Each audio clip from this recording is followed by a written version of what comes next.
Mis queridos hermanos y amigos, los que están aquí, los que están de lejos conectados a través de la internet, nosotros en este mes de marzo estamos haciendo énfasis en el tema del crecimiento cristiano. Como cristianos no basta decir, ya yo creo en Cristo, ya terminé. No, empezamos cuando creímos en Cristo. Ahora necesitamos crecer en el Señor. Estamos repitiendo esta frase que sacamos de la Biblia, exactamente del pasaje de Romanos 6:4. ¿Quieres repetirla conmigo? Andemos en vida nueva. Dice el pasaje que como Cristo murió y nosotros morimos con Él, también como Él resucitó, nosotros debemos andar, pero en una vida que es como nueva, diferente. Por eso estamos teniendo en este mes de marzo esta serie que se llama Contrastes en la vida cristiana. Contrastes. Contrastes, como recordábamos la semana pasada, un contraste es más que una diferencia, ¿verdad? Porque un contraste es una diferencia muy marcada, tremenda. Y de eso estamos nosotros hablando durante este mes de marzo. El primer domingo de marzo, por ejemplo, hablábamos de para qué vamos a servir. ¿Para el pecado o para el Señor? Antes servíamos al pecado, dice la Biblia. Ahora debemos presentarnos para servir al Señor. También la semana pasada veíamos este otro contraste que el apóstol Pablo presenta, hablando de nuestras prácticas, nuestra manera de relacionarnos con la gente, nuestra manera de proyectarnos. Dice Pablo que tenemos que despojarnos de la ropa vieja, ¿verdad? Y vestirnos de una ropa nueva. De eso hablábamos la semana pasada. Hoy vamos a ver un nuevo contraste, muy importante y actual. Vamos a ver lo que la Biblia dice. Porque déjame decirte, aquí lo importante no es lo que diga el pastor, es lo que dice la Biblia. ¿Verdad? Necesitamos saber lo que realmente la Biblia dice. Hoy en día uno se encuentra cada fenómeno de la gente diciendo a su manera lo que la Biblia dice.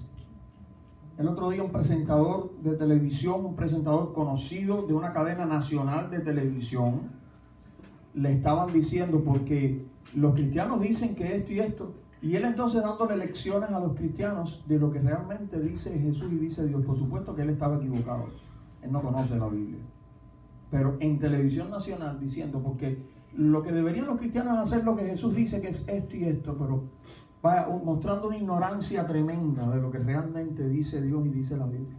Pero lo peor no es eso, es que nosotros los cristianos muchas veces ignoramos lo que dice la Biblia. Ahí sí está mala la cosa.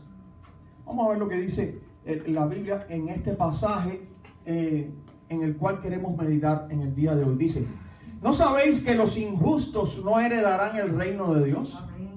Dice: no erréis, ni los fornicarios, ni los idólatras, ni los adúlteros, ni los afeminados, ni los que se echan con varones, ni los ladrones, ni los avaros, ni los borrachos, ni los maldicientes, ni los estafadores heredarán el reino de Dios.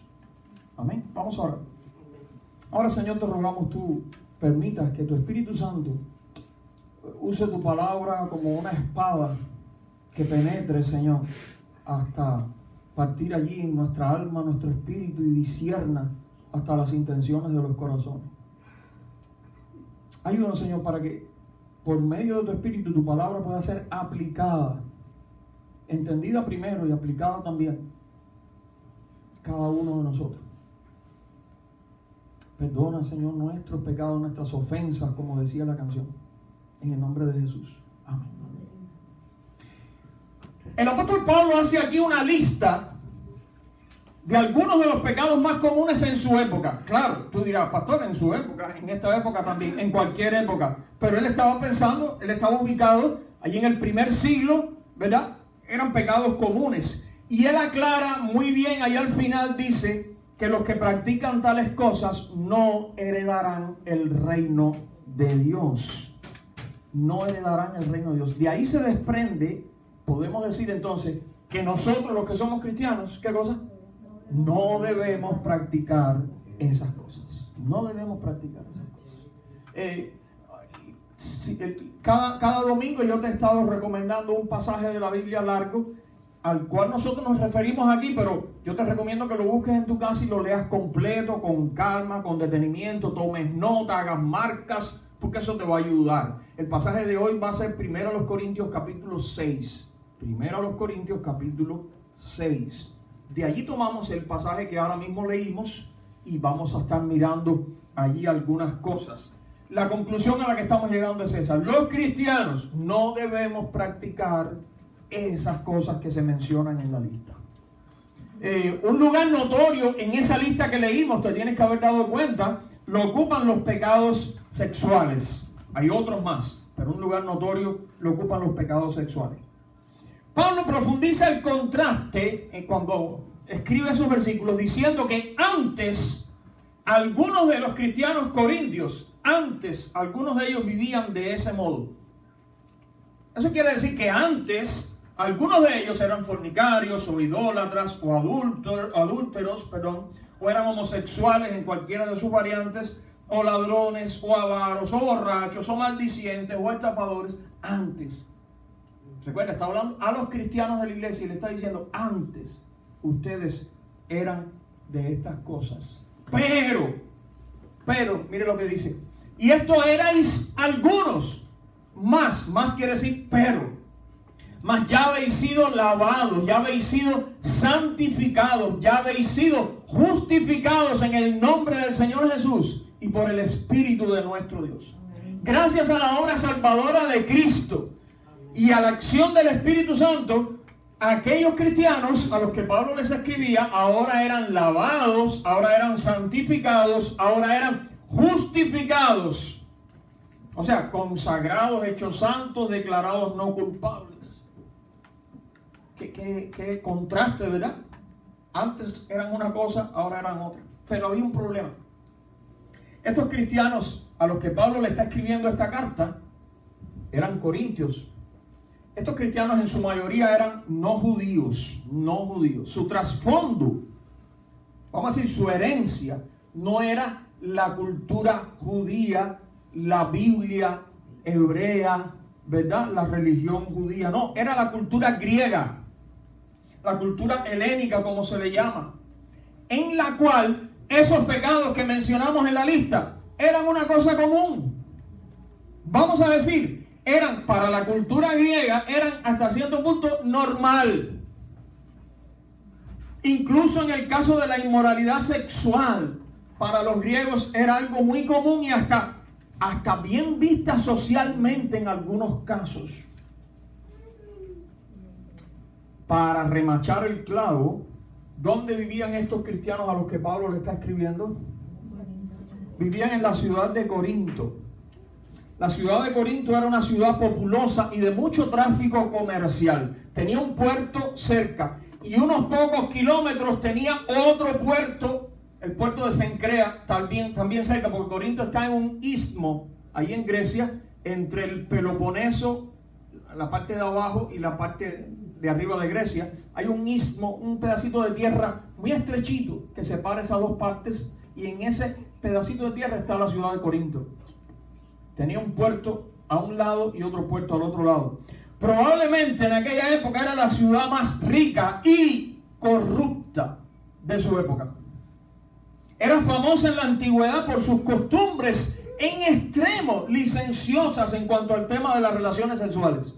Fíjate esto, los griegos, que no eran para nada moralistas, para nada ellos eran moralistas, ellos cuando querían significar un modo de vida en extremo inmoral, usaban una palabra, y era la palabra corintizar.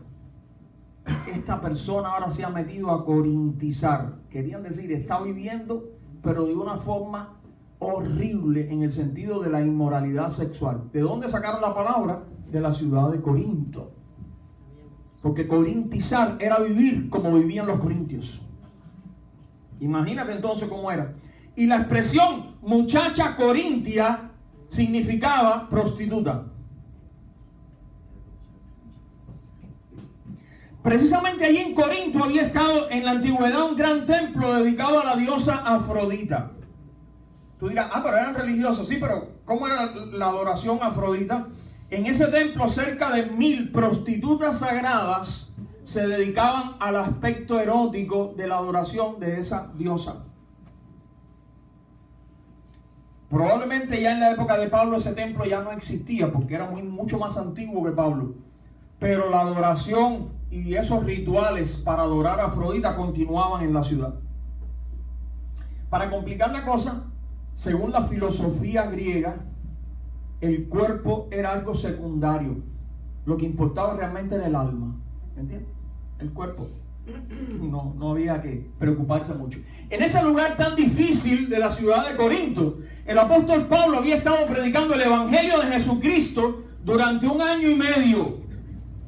En esa ciudad corrupta había llegado Pablo con el evangelio de Jesucristo. Lo había predicado 1 año y medio, nada de un mes. Y allí había dejado organizada una iglesia. En ese contexto pagano e inmoral, de allí habían salido los miembros de la iglesia de Corinto. O sea, tienen que pensar, ¿de dónde salieron esa gente que ahora eran los cristianos corintios? Salieron de ahí, de ese caldo corrupto que era la ciudad de Corinto. Ellos habían salido de ahí. Ellos antes practicaban todas esas cosas. Ahora ya eran cristianos, pero por supuesto que la influencia del medio y las costumbres era terrible. Pablo entonces les escribe esta carta recordándoles que antes ellos vivían en esas prácticas abominables, pero que ahora estaban en una situación muy diferente. Gracias a Cristo y al Espíritu de Dios. Ese es el contraste que debía verse en sus vidas. Antes vivían de esa manera corrupta e inmoral. Ahora hay que vivir de otra manera. Es el contraste. Y el contraste que debe verse también en nuestras vidas hoy. Por eso lo hemos titulado corrupción o pureza. Corrupción o pureza. Ahora que soy cristiano, ¿importa lo que haga con mi cuerpo? Pastor, pero ¿por qué hay que irse a los extremos de hablar de corrupción o de pureza y santidad? ¿No puede haber una cosita en el medio ahí? No lo dice el pastor, lo dice la Biblia. ¿Ok? El principal problema que persistía en aquellos cristianos es también un gran problema en nuestra sociedad. Es más, el problema en nuestra sociedad ya no es la inmoralidad. El problema en nuestra sociedad es que ya no hay, para la sociedad, patrones morales. No hay, cero en absoluto. Cada cual hace lo que le da la gana. Repito, eso es así hasta que alguien, por ejemplo, esta persona dice eso, hasta que alguien le afecta a él o a ella. Cuando alguien le hace daño a él o a ella, de pronto, sí hay patrones morales y lo que tú estás haciendo está mal. La hipocresía. Pero sí es verdad que en la sociedad moderna los patrones morales están desaparecidos. En estos días, pensando en las cosas que se viven en nuestra sociedad, se han dedicado a cancelar una caricatura de un animalito que se enamora de una gatita y le cae atrás para darle un besito. Cancelaron eso porque eso es malo. Cancelaron algunos libros de Dr. Seuss porque son malos también. Cancelaron que a Mr. Cara de Papa ya no le pueden decir Mr. Cara de Papa porque eso ofende a los niños o a los que no son varones definidos. Ya no le pueden decir Mr. Cara de Papa. Sin embargo, los otros días, en medio de un programa difundido a través de la televisión nacional para todo el país en horario estelar, unas mujeres haciendo una coreografía prácticamente desnudas, y la coreografía era imitando un acto sexual entre dos mujeres lesbianas. Eso salió por las cámaras, por las televisiones de todo el país para que lo vieran las familias, porque es un horario donde las familias normalmente se sientan a ver televisión y hay niños y hay de todo. Entonces eso sí está bien, ¿ves? Eso sí está bien. Dr. Seuss, no. Los libros de A Cat in the Hat, ¿es así? No, eso está mal. Mr. Cara de Papa está mal. Pero eso que salió ahí en la televisión, eso está ok. Así está la sociedad en que estamos viviendo. Si tú no te has dado cuenta, despierta y huele el café, como dicen los americanos. Esta inmoralidad sexual es lo que Pablo llama en la Biblia fornicación. A veces entendemos mal la palabra fornicación. Pero déjame decirte, la palabra fornicación es la traducción al español de una palabra griega, que en el idioma en que escribe Pablo, que es la palabra porneia. ¿A qué se te parece la palabra porneia? Pornografía. Porque pornografía viene de esa palabra griega. Porneia significa toda la inmoralidad sexual, toda, cualquiera que sea, de cualquier tipo, está incluida dentro de esa palabra porneia, que nosotros traducimos como fornicación. Concretamente el apóstol Pablo dice: por eso les digo que huyan, dice una traducción de la fornicación. Aquí esta traducción lo dice más claro en el español que hablamos nosotros. Dice: por eso les digo que huyan de los pecados sexuales. Que huyan de los pecados sexuales. En este pasaje de 1 Corintios 6, Pablo responde con sus argumentos las ideas corruptas de algunos de estos corintios que intentaban, siendo ellos cristianos, intentaban justificar el seguir con sus prácticas inmorales. Otra vez, ellos eran cristianos, pero algunos de esos cristianos querían justificar que ellos querían seguir con todas esas prácticas inmorales, con toda su inmoralidad sexual, a pesar de llamarse cristianos. Por eso la idea principal que nosotros extraemos de este pasaje que escribe el apóstol Pablo es esta: nuestro cuerpo debe mantenerse puro para Dios. ¿Quieres repetirlo conmigo? Nuestro cuerpo debe mantenerse puro para Dios. Pastor, pero eso está muy bueno para los jovencitos y las jovencitas, ¿verdad? Que tú sabes, tienen que aprender a mantenerse puros. Ya yo estoy viejo, ya yo soy adulto, ¿ya tú qué? ¿Ya tú qué? ¿Qué parte de la Biblia dice que esto no es para los adultos? Una cosa que me ha... Cuando yo llegué a este país y empecé, ¿sabes?, a ver cómo funcionaba la iglesia, los cristianos aquí en este país, en cierto sentido diferente al país de donde yo vengo, me ha llamado la atención cómo los adultos cristianos creen que para ellos no hay reglas. Para los jovencitos sí, pero para los adultos no. Yo soy adulto y ya yo estoy divorciado, no importa si yo me uno con esta persona, tenemos relaciones sexuales sin casarnos, no importa si somos amigos con beneficios, eso no importa porque ya somos adultos. ¿Pero quién dijo eso? ¿En qué parte de la Biblia dice que los adultos podemos hacer lo que nos dé la gana? ¿En qué parte de la Biblia dice que lo que es pecado para los jóvenes no es pecado para los adultos? Nunca he leído eso en ninguna parte. Esta idea que se extrae del pasaje que estamos viendo hoy no tiene edad. Es para jóvenes, adultos, niños, para cualquiera. Nuestro cuerpo debe mantenerse puro para Dios. No importa si eres niño, si eres joven, si eres adulto, si eres soltero, divorciado, casado, lo que sea. Nuestro cuerpo debe mantenerse puro para Dios. ¿Por qué? Eso es lo que vamos a ver ahora. En la explicación del apóstol Pablo nosotros encontramos 6 argumentos que nos enseñan por qué nuestro cuerpo debe mantenerse puro para Dios. Y aquí está el primero.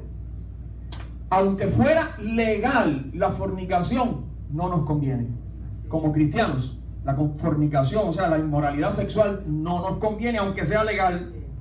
Aunque sea legal. Mira lo que dice el versículo 12.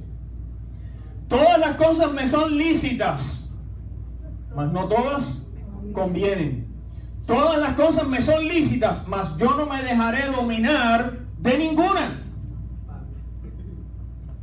Pablo había estado escribiendo sobre la libertad cristiana. Pablo había escrito mucho de que somos libres en Cristo. Especialmente se estaba refiriendo al observar ciertas fechas, ¿verdad? Ciertos días, al comer ciertas comidas y estas otras comidas no las debo comer. Pablo dice, somos libres en Cristo. Dice, por ejemplo, ahí en Romanos 14, yo sé y confío en el Señor Jesús que nada es inmundo en sí mismo, porque el reino de Dios no es comida ni bebida, sino justicia, paz y gozo en el Espíritu Santo. Él había escrito eso ya. Pero entonces parece que ahora los corintios, algunos corintios, muy inteligentemente estaban diciendo, Pablo dijo que nada es inmundo. Pablo dijo que somos libres en Cristo. Pues ahora yo voy a hacer las mías. Porque yo soy libre en Cristo y nada es inmundo. Soy libre de hacer lo que quiera. Estaban interpretando equivocadamente esta libertad fundamental. Y estaban metiendo dentro de esa libertad las prácticas sexuales fuera del matrimonio, homosexualidad y todas las demás cosas que nosotros llamamos en general fornicación. Pero de eso no es lo que estaba hablando Pablo aquí. Pablo se había estado refiriendo a cosas que en sí no son buenas ni malas. De hecho, son indiferentes, como ciertos tipos de comidas o determinados días de la semana. Y por eso él decía que no, esas cosas no son inmundas en sí mismas. Además, en aquella sociedad era ciertamente lícita o legal la inmoralidad sexual. Vamos a decir, la idea cultural del matrimonio era que el hombre de cultura griega, eso no quiere decir solamente en el país de Grecia, sino en toda esa región del Mediterráneo, el hombre de cultura griega tenía a su esposa, ¿verdad? Con la que tenía sus hijos. Pero fuera de su esposa él podía tener todas las mujeres que él quisiera y sobre todo podía tener relaciones sexuales con varones, sobre todo se usaban muchachos jóvenes que eran menores de edad. Eso era lo normal en esa sociedad. De ahí surgió la palabra pederastia y toda una serie de conceptos que hoy en día, de pedofilia y que hoy en día se usan, surgieron de la cultura griega, porque allí en esa época eran normales.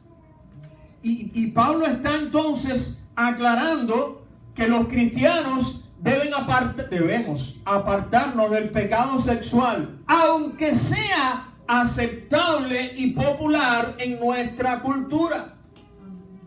Lo voy a decir otra vez. Los cristianos deben apartarse del pecado sexual, aunque sea aceptable y popular en nuestra cultura. Los niños y los jovencitos, imagínense, hemos tenido 4. Cuando llegan a la adolescencia y a veces desde la niñez, intentan justificar las cosas que hacen con una frase que seguramente tú has escuchado si eres papá, mamá o abuelo. Te dicen, si todo el mundo lo hace. Te lo han dicho, ¿verdad? ¿Qué tiene que ver si todo el mundo lo hace? Como si eso fuera lo que le pusiera el cuño de correcto a las cosas, el hecho de que todo el mundo lo haga.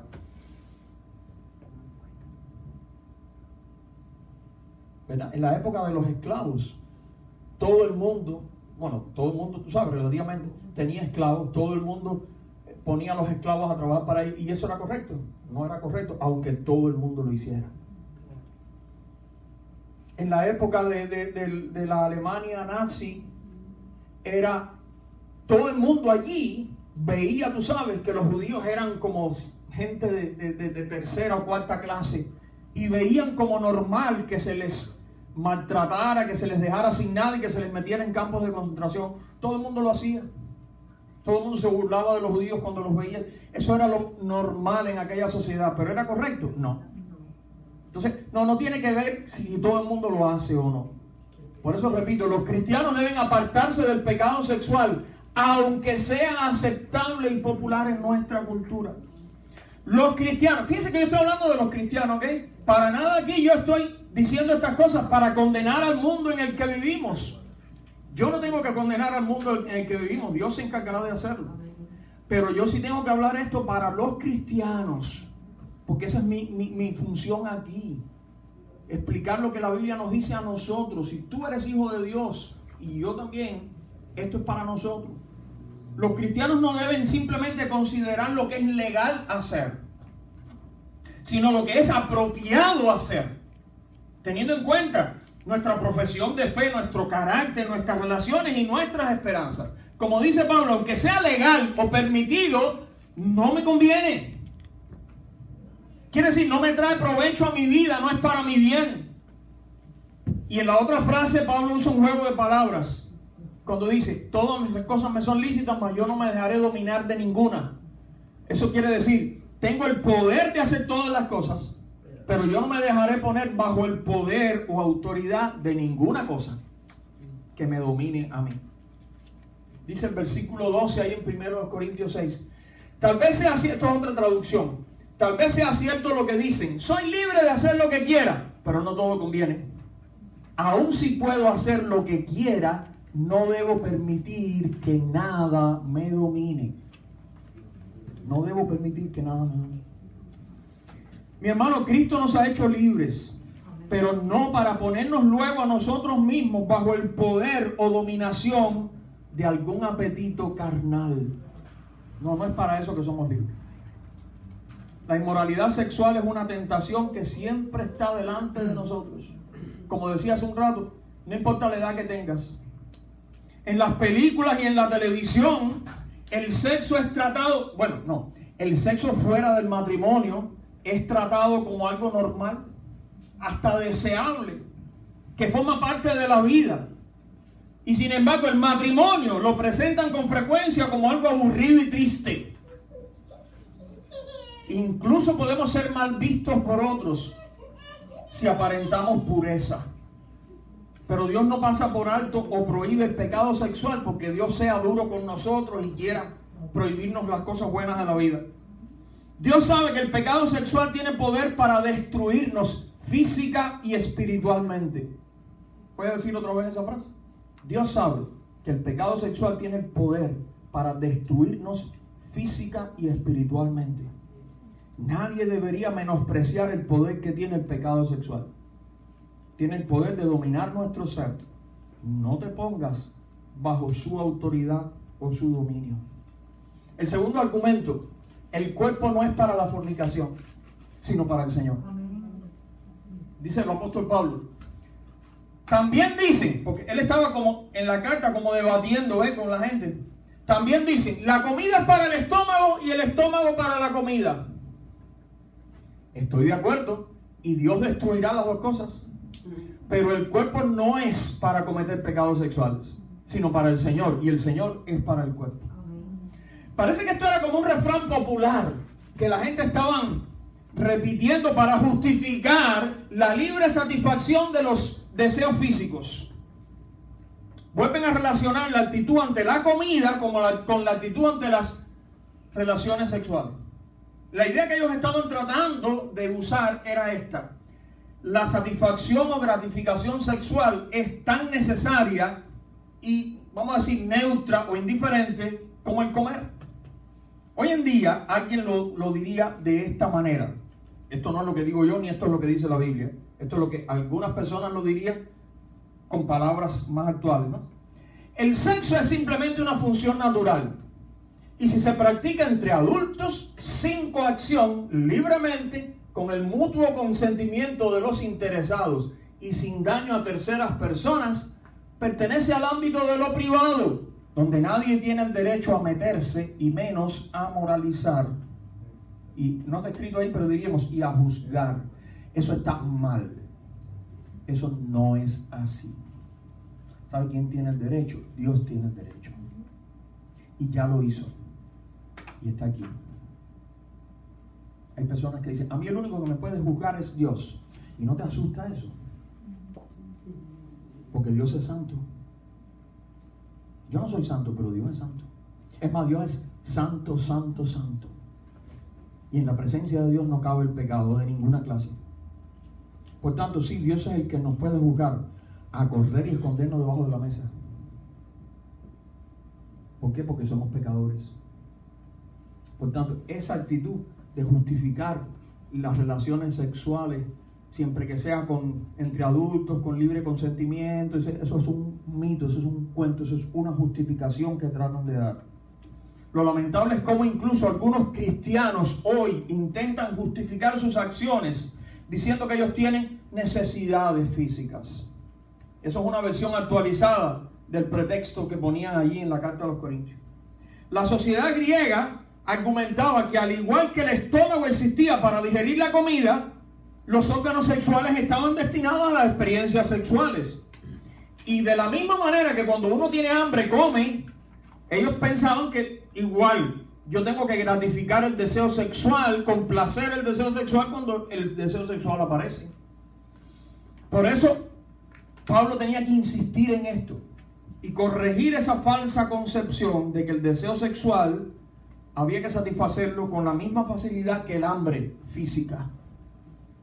No somos animales. Los animales no tienen conciencia, los animales no tienen moral, los animales no tienen, tú sabes, ese sentido de lo que es correcto y lo que es incorrecto. Pero nosotros no somos animales, ¿verdad que no? La comida sí es solamente una función física del cuerpo, pero las relaciones sexuales involucran los pensamientos y los sentimientos. Por tanto, no es igual que la comida. Pablo nos enseña que el cuerpo no fue creado para la inmoralidad sexual, lo dice la Biblia.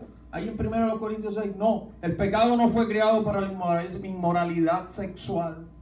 El estómago fue creado para la comida, pero el cuerpo no fue creado para la inmoralidad sexual.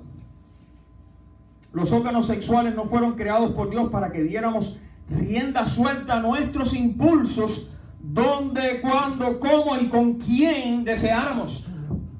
Todo nuestro cuerpo fue creado para el Señor. Existe para Él. Y el Señor tiene en cuenta nuestro cuerpo, no nuestra alma nada más. Si decimos el alma para el Señor y el cuerpo para lo que yo quiera, estás usando la filosofía griega, no estás usando la Biblia.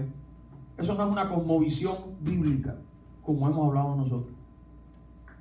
De hecho, el Señor tiene planes para nuestro cuerpo también en la eternidad. Mira lo que dice ahí, 1 Corintios 6. Un día con su poder va a resucitar nuestro cuerpo, al igual que resucitó al Señor Jesucristo. Así que el Señor sí tiene en cuenta nuestro cuerpo. Amén.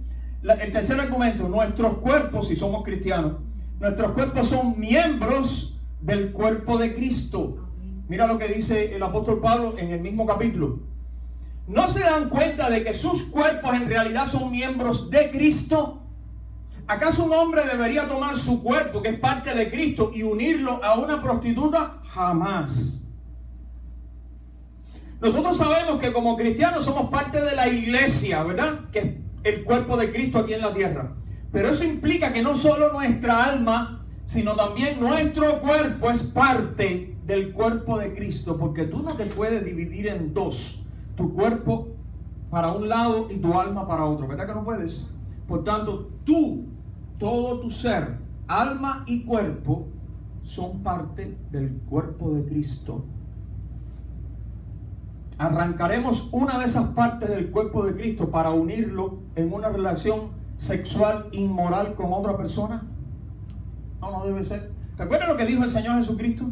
El discípulo que se mantiene unido a mí y con quien yo me mantengo unido es como una rama que da mucho fruto. Pero si uno de ustedes se separa de mí, no podrá hacer nada. Y acuérdate que no está hablando del alma solamente. El cuarto argumento. La inmoralidad sexual es un pecado contra el propio cuerpo que afecta el cuerpo y toda nuestra persona. Mira lo que dice Pablo. Además, ningún otro pecado afecta como este al cuerpo de una persona. Quien comete un pecado sexual contra su propio cuerpo, peca. Tal vez tú digas, no, si al contrario, lo que lo estoy es complaciendo, dándole lo que le gusta. No, estás pecando contra el cuerpo, ¿verdad?, que te ha dado el Señor para otro propósito muy diferente. La sexualidad es un aspecto único y profundo de la personalidad que abarca a todo el ser humano. La inmoralidad sexual entonces tiene efectos de largo alcance, gran significación espiritual y complicadas repercusiones sociales. No podemos pensar que nuestra relación con Jesús tiene solo que ver con la parte espiritual de nuestro ser. Eso sería un dualismo gnóstico, como pensaban algunos en la edad antigua. En realidad nosotros adoramos a un Dios que ha creado un mundo físico y dijo que era bueno. Ese Dios nos prometió una tierra nueva en la que la gente será transformada en su vida física, no en una nube color de rosa donde almas sin cuerpo escuchan música de arpas. Eso no es lo que dice la Biblia que nosotros esperamos. No, se trata de una tierra nueva donde la gente experimentará la realidad física del mundo nuevo y la presencia de Dios. El corazón del cristianismo es la historia de Dios mismo tomando carne y sangre, viniendo a vivir con nosotros para ofrecer sanidad espiritual, sí, pero también sanidad física. Así que Dios no estaba separando la parte física nuestra de la parte espiritual. Dios siempre se ha encargado como un conjunto.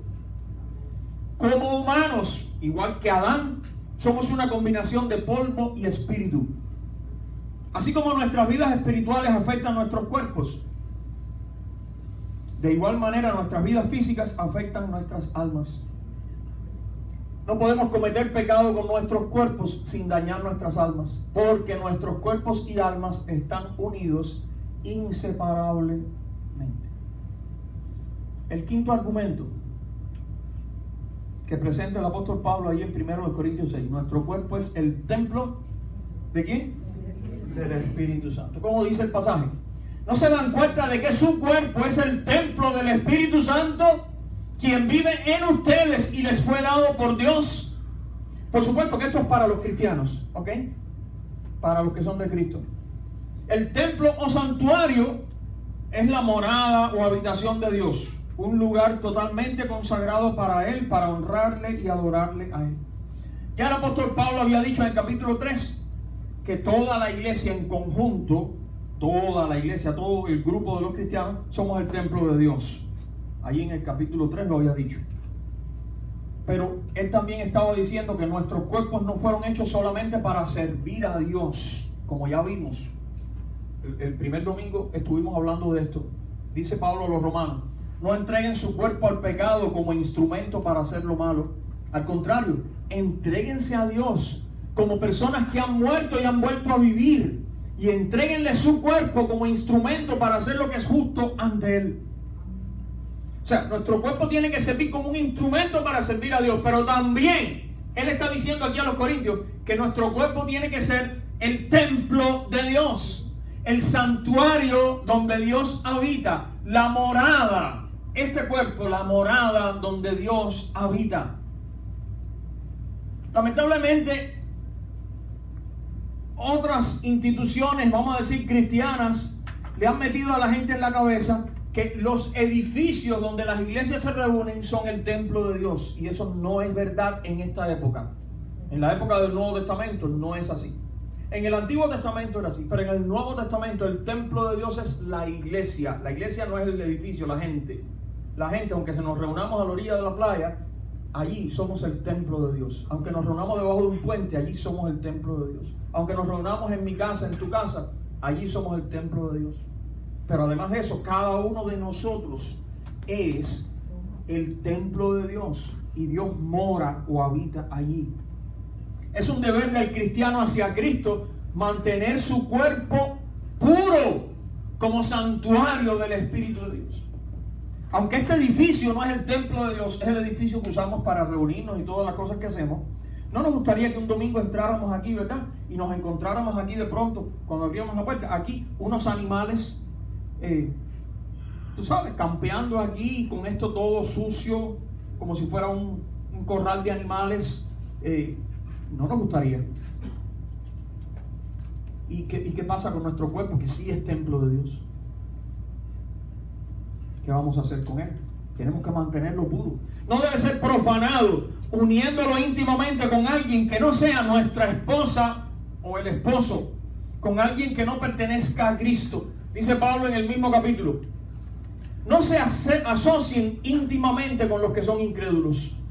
¿Cómo puede la justicia asociarse con la maldad?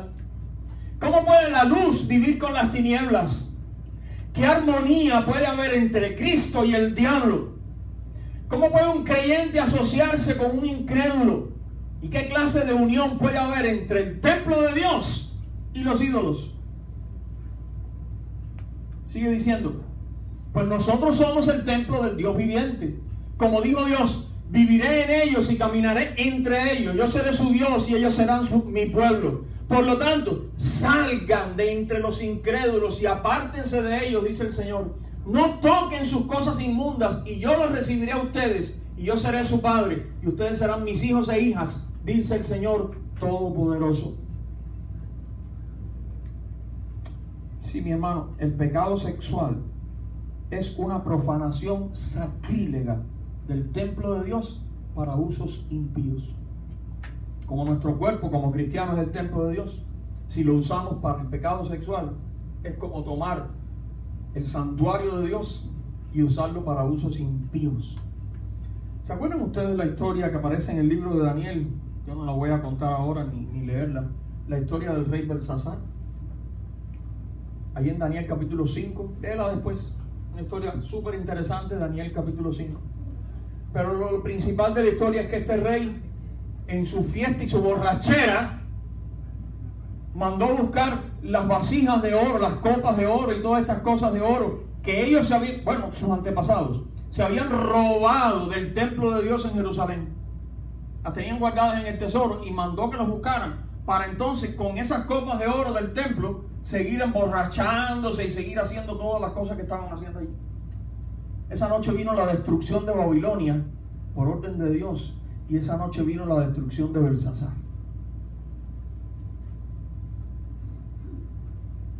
Porque con las cosas de Dios no se juega. ¿Cómo vamos a tomar nuestro cuerpo, que es el templo de Dios, y usarlo para lo que ofende a Dios? Nuestros cuerpos deben ser mantenidos como suyos, como lo que son, y en forma apropiada para su uso y su residencia. Y el último argumento: fuimos comprados, ¿por quién? Por Dios. Fuimos comprados por Él. Dice en el versículo 20 del mismo capítulo, 1 Corintios 6, ustedes no se pertenecen a sí mismos, porque Dios los compró a un alto precio. Cuando está hablando ahí de que Dios compró, la palabra que usa Pablo se refiere a algo que se compra en el mercado de la plaza pública. Se usa para hablar de comprar ropa, comprar comida, comprar tierras, pero en aquella época también se compraban esclavos. Y eso era muy común. Y como Corinto era un puerto de mar, pues también traían ahí esclavos para vender y comprar. O alguien podía pagar por un esclavo para rescatarlo y darle la libertad. Comprar un esclavo en el mundo grecorromano podía costar alrededor de 600 dracmas. La Biblia nos enseña que Cristo nos compró o rescató de la esclavitud de las tinieblas. ¿A qué precio? Con el precio de su muerte mediante el derramamiento de su sangre. Dice el apóstol Pedro: pero ustedes saben que Dios pagó un rescate para salvarlos de la vida vacía que heredaron de sus antepasados. Y el rescate que Él pagó no consistió simplemente en oro o plata, sino que fue la preciosa sangre de Cristo, el Cordero de Dios, que no tiene pecado ni mancha. Esta expresión aquí pone el énfasis en que fuimos comprados como cuando se compra un esclavo. Por tanto, la conclusión de estos pasajes es: no nos pertenecemos a nosotros mismos. Nuestros cuerpos no nos pertenecen. El fornicario o que practica la inmoralidad sexual, cualquiera que sea, considera su cuerpo como si fuera suyo propio. Para usar una frase que usan algunos por ahí: my body, my choice. Mi cuerpo, mi decisión. Eso es lo que algunos piensan. Y creen que pueden entregarlo a una prostituta, entregarlo a cualquier cosa inmoral, si a él le place.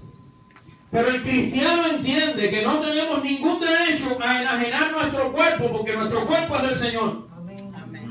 En la antigua esclavitud, la persona del siervo, y especialmente su cuerpo, era completamente propiedad ¿de quién? De su amo, no del siervo mismo. La Biblia enseña que antes nosotros estábamos vendidos al pecado. Primera de Reyes 21:20 y Romanos 7:14. Pero dice que ahora Cristo nos compró para que lo sirvamos.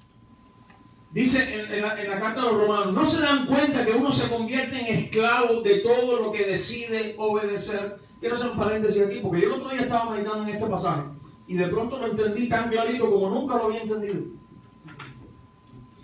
¿En qué consiste la condición de un esclavo? ¿Por qué un esclavo en la práctica es un esclavo? No cómo se convirtió en esclavo, sino su condición de esclavo. ¿En qué consiste?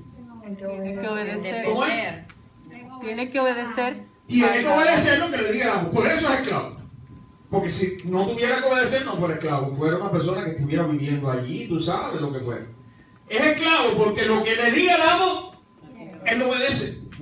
Por tanto, el apóstol Pablo no está errado. Bueno, por supuesto que no, porque esto es la palabra de Dios. Pero el apóstol Pablo está diciendo muy claramente que cuando uno decide ponerse a obedecer a alguien en todo, uno mismo se está convirtiendo en ¿qué? En esclavo de esa persona o de esa cosa. Por eso dice, ¿no se dan cuenta que uno se convierte en esclavo de todo lo que decide obedecer? Uno puede ser esclavo del pecado, lo cual lleva a la muerte, o puede decidir obedecer a Dios, lo cual lleva a una vida recta. Hay que ver el resultado final. ¿Ve? Antes ustedes eran esclavos del pecado, pero gracias a Dios ahora obedecen de todo corazón la enseñanza que les hemos dado. Ahora son libres de la esclavitud del pecado y se han hecho esclavos de la vida recta. Ahora quedaron libres del poder del pecado y se han hecho esclavos de Dios. Ahora hacen las cosas que llevan a la santidad y que dan como resultado la vida eterna. Así que no, nuestro cuerpo no es mío. Como dice Pablo, ustedes no son sus propios dueños. Concluyendo, mis hermanos, estamos pensando en este contraste de corrupción o pureza. Un contraste que tiene que verse en nuestras vidas como cristianos. Tú eres cristiano, en tu vida tiene que verse ese contraste. Antes podíamos perfectamente dedicarnos a la corrupción, a la inmoralidad, pero ahora que somos siervos e hijos de un Dios santo, ¿cómo tenemos que vivir? En santidad. En santidad, pureza. Eso no es algo para el papel nada más, eso es algo para la vida práctica, la vida diaria. Tiene que haber pureza y santidad en mi vida. No solamente cuando estoy aquí adentro, cuando estoy en mi casa, cuando estoy en la escuela, cuando estoy en el trabajo, cuando estoy en el parque, cuando estoy en la playa, cuando estoy en Lincoln Road, cuando estoy en el mall, cuando estoy en las redes sociales. Tiene que haber pureza. Porque soy hijo y siervo de un Dios que es santo. ¿Recuerdan los argumentos que vimos? Solo para recordarlos, para que nos queden frescos ahí en la mente. Aunque fuera legal, la fornicación no nos es conveniente. El cuerpo no es para la fornicación, sino para el Señor. Nuestros cuerpos son miembros del cuerpo de Cristo. La inmoralidad sexual es un pecado contra el propio cuerpo que afecta el cuerpo y toda nuestra persona. Nuestro cuerpo es, ¿qué cosa? El templo del Espíritu Santo. Fuimos comprados por Dios. Por eso, como dice el apóstol Pablo, y con esto terminamos, por eso les digo que ¿qué? Huyan de los pecados sexuales. Dice que huyan. Dice que huyan. Como alguien escribió, otros vicios pueden ser derrotados con lucha, pero contra este solo podemos vencer haciendo que cosa? Huyendo. Huyendo. Eso implicará mantenernos fuera del alcance de las tentaciones relacionadas con esto, de las cosas que nos provoquen a esto.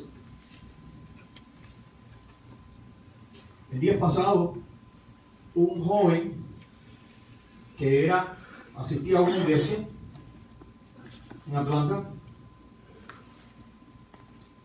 agarró un arma de fuego y fue a unos lugares donde practican masajes y demás, y donde él había ido mucho antes, siendo supuestamente cristiano, donde él había ido antes y había invitado a esas muchachas que se dedican a esos masajes a tener relaciones sexuales, etcétera, etcétera. Y este joven agarró un arma de fuego y fue allí. Y él declaró que lo había hecho porque él tenía que eliminar las tentaciones. Y para eliminar las tentaciones disparó allí y mató 8 personas. Ahora, me gusta que la iglesia en cuestión hizo unas declaraciones bien fuertes y bien claras. Y dijo, esa para nada es la enseñanza nuestra ni la enseñanza de la Biblia. Aquí cada cual es responsable por sí mismo.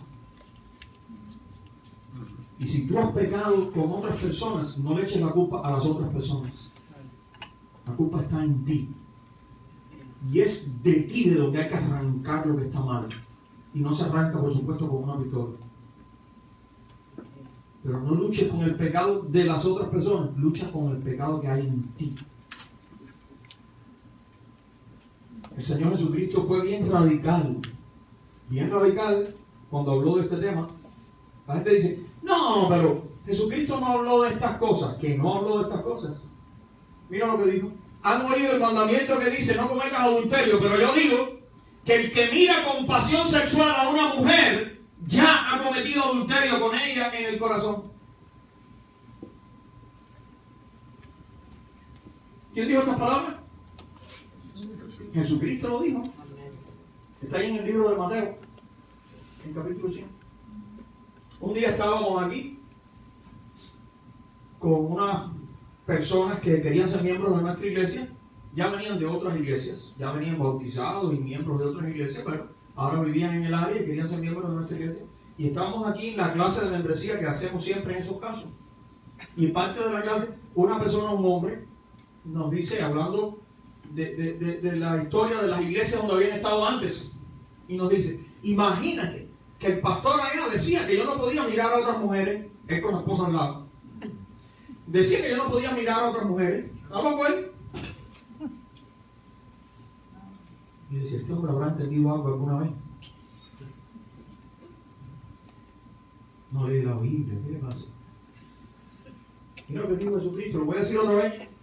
Han oído el mandamiento que dice, no cometas adulterio. Pero yo digo, dice Jesús, que el que mira con pasión sexual a una mujer, ya ha cometido adulterio con ella en el corazón.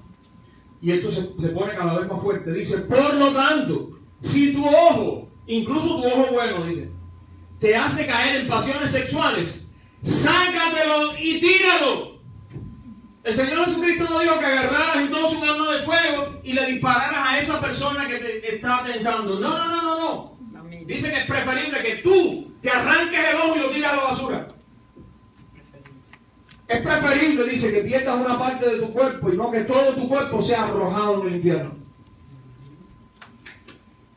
Y el pasaje sigue, ¿no? Y dice, si es tu mano la que te está haciendo ocasión de caer, córtatela y échala fuera. Es mejor entrar en el reino de Dios manco que todo tu cuerpo sea echado en el infierno. Y queridos hermanos, como vimos al principio, nuestro cuerpo debe mantenerse como puro para Dios. Mi propósito al hablar de estas cosas no es para juzgarnos aquí unos a los otros, decir, porque tú te vas a ir para el infierno. No, yo no tengo que decir eso a nadie. Pero yo sí tengo que decir lo que dice la Biblia. Para eso estoy aquí. Me gusta aclarar eso porque para que nadie vaya a pensar otra cosa. Yo estoy aquí para hablar lo que dice la Biblia. Y lo que dice la Biblia es esto.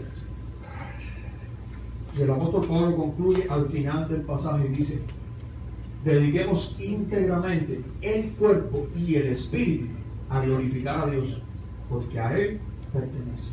Mi querido hermano, que glorificar a Dios sea nuestra actividad hasta el último día y hora de nuestra vida, con nuestros cuerpos y con nuestros espíritus, porque los dos son de Él. Amén. Que el Señor te bendiga.